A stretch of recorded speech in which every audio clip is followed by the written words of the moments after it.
begin with, the PSVR2 headset is the brand new flagship VR headset from Sony. It is made to be used in conjunction with the PS5 and was released in February 2023. The Meta Quest 2, on the other hand, which used to be called the Oculus Quest 2 before Meta bought Oculus, is a flagship VR headset from Meta, otherwise known as Facebook. It was released back in October 2021, so it's a lot older than PSVR2. However, it still packs a punch and is standalone, so you don't need a console or PC to be able to play VR with this headset. The first thing I want to speak about is, of course, the price. PSVR2 comes in at a whopping £529.99, and may I just add, you need a PS5 to play. So if you don't have one, that's another £479.99 you're going to need to spend. On the other hand, you have two price options for the Meta Quest 2. The first is a 128GB model, which comes in at £399.99, or you have the 256GB model, which comes in at £429.99. Now onto the specifications. To begin with, the display.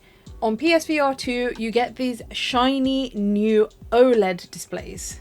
OLED displays lead to much brighter colors and truer darks, meaning if you have black on the screen, it's more likely to look black instead of that weird gray color that LCD displays have. This really helps with immersion. You're obviously going to feel like you're right there if you're seeing colors which are much more true to life. The Meta Quest 2, on the other hand, has an LCD display, which although it does pack quite a punch, still doesn't really beat out OLED. PSVR2 has 4K resolution, coming in at 2000 by 2040 pixels per eye. The Meta Quest 2, on the other hand, has nearly 4K, but each screen comes in at 1832 by 1920 per eye. The resolution difference here, in my opinion, is barely noticeable. However, when you pair this small resolution change with a bunch of other upgrades the PSVR2 has, it does make it feel like a very significant upgrade. You'll find that the PSVR2 has a 120Hz refresh rate on its displays, whereas on the other hand, the Meta Quest 2 originally launched at 72Hz, then had a firmware update to run at 90Hz, and now finally does also run at 120Hz. One of the last spec points I want to speak about is the fact that PSVR2 doesn't have any speakers. At this price point, you're not really expecting to have to use cheap in-ear headphones while playing VR. And in comparison, the Meta Quest 2 comes with inbuilt speakers that provide 3D audio. This for me was a massive downside. It felt really uncomfortable having to use in-ear headphones while playing VR with the PSVR2 when I already have a cable dangling over my shoulder. Now onto one of the most important parts of a VR headset, the comfort. I am a firm believer that having a comfortable headset is the #1 priority when playing VR. If your headset isn't comfortable enough, you're literally going to have the worst experience. You're going to feel like you're constantly having to adjust things, you're never going to feel immersed, and it's going to lead to more issues like headaches and eye strain. Now, on PSVR2, you have a lot of adjustment options here to make sure the headset fits comfortably and stays that way during your entire play session. You have goggles that you can move in and outwards so that they perfectly fit to where your eyes are.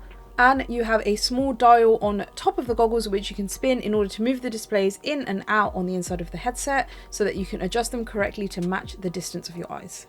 In my opinion, the only thing that causes discomfort for PSVR2 is the fact that there is a cable. The cable is in such a location that it doesn't go perfectly behind your shoulder or perfectly in front of it, for me anyway.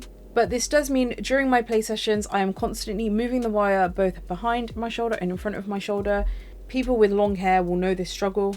And one thing to keep in mind is that the cable is very long, as you need to have enough slack for it to reach your console and for you to be able to move around freely. But this does create a pile of cable on the floor near your feet. This is something I felt myself having to be mindful of during my entire play session. Constantly having to look down and make sure I'm not tripping over a cable really does ruin that immersion. The Meta Quest 2, on the other hand, I do find it very comfortable if I can get the fit right before I start playing. It comes with a fabric headband which you have to adjust to get your right fit, and for me, I just feel like I can never find it. I'm constantly adjusting it even during my play session, but once I do find it and it's spot on, I am good for the rest of my game. So it does take a bit of fiddling around to begin with, but once you've got it, you've got it. You can also get a Halo style attachment headband for the Meta Quest 2 called the Elite Strap.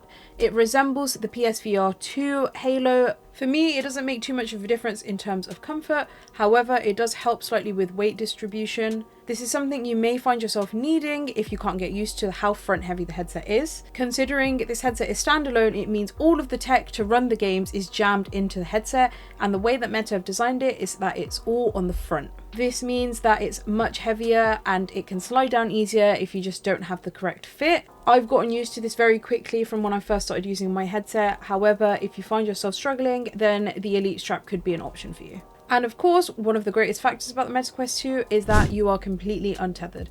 You don't have to worry about cables, you don't need to have headphones if you don't want to, you are completely wire free. This helps with immersion so much more, and this makes me feel so much more comfortable knowing that I don't have to constantly adjust cables or be mindful of wires on the floor. Now onto games, and for you, you might not have thought this would be a deciding factor in which headset you pick up, but it definitely should be. The PSVR2 launched just last month and only had a library of 40 games that were playable on launch. This has very quickly increased, however, with over 70 titles available now at the time of filming. So this does show that major strides will hopefully be made over time in order to bump up the games available on the PSVR2. However, the Meta Quest 2 has been around for a while now, which means the libraries are already there. You are able to take advantage of hundreds and hundreds of titles which are available on the Oculus Store, and you are able to connect your headset to your PC if you have one, either through an Oculus Link cable or wirelessly through programs like Virtual Desktop. This will then give you access to a range of other titles which are available on clients like Steam, Epic Games, or any other PC-based client. Being able to connect your Meta Quest 2 to your PC also means you'll be able to access mods for your games. So if you're big into modding, then this is probably the winner for you. Both headsets offer a range of games to cater to all different budgets, so don't worry if you're not willing to spend £70 on the latest AAA titles, you don't have to. So for me, overall, the PSVR2 does bring better specs to the table, but considering the flaws it does have, like being tethered, needing to have a PS5 console, and having to use earphones, I feel like it doesn't really excel when compared to the older Meta Quest 2. Despite the Meta Quest 2 being slightly lower in specifications and having LCD screens instead of OLED, I think it still brings great performance to the table. When playing on the Meta Quest 2, I have found myself getting slightly more motion sick than I do when playing on PSVR2, and I feel like this is down to the combination of better resolutions, higher refresh rates on more games, and the truer colours. The only thing that led me to have to stop my play session every single time was the earphones. They are so uncomfortable, and I have tried to use the headset with other earphones, but I just haven't found the right balance yet. In my opinion, I think games look gorgeous on both of these headsets, and there's not really anything that sticks out that makes me not want to play on either of them. I adore both of them greatly. However, I think they're catered towards different markets. The PSVR2 is designed with PS5 users in mind.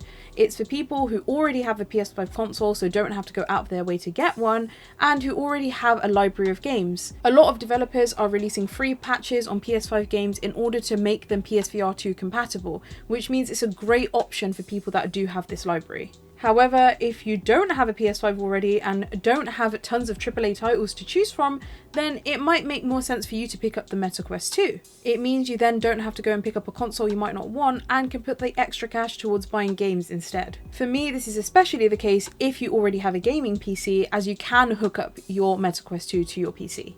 Realistically here, I am struggling to pick a winner. I think both headsets are absolutely fantastic.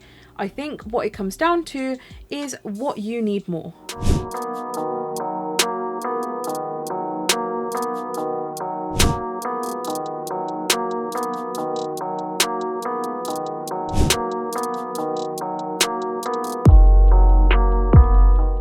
Both headsets have their positives and negatives, but are both still fantastic options if you're trying to get into the world of VR. In my opinion, if you're looking for a more budget-friendly entrance to the scene, then the Meta Quest 2 is the way to go.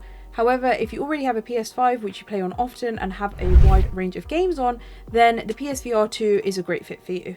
I hope this video has helped you guys make your decision in what VR headset you should pick up. If you have either of these headsets, let us know how you're finding them in the comments below. And also make sure to like this video if you want to see more Versus videos, and subscribe to our channel for a range of gaming and hardware content. Thanks so much for watching, guys. This has been Jasmine, the hardware specialist here at Mirror Gaming, and I'll see you guys in the next one. Bye!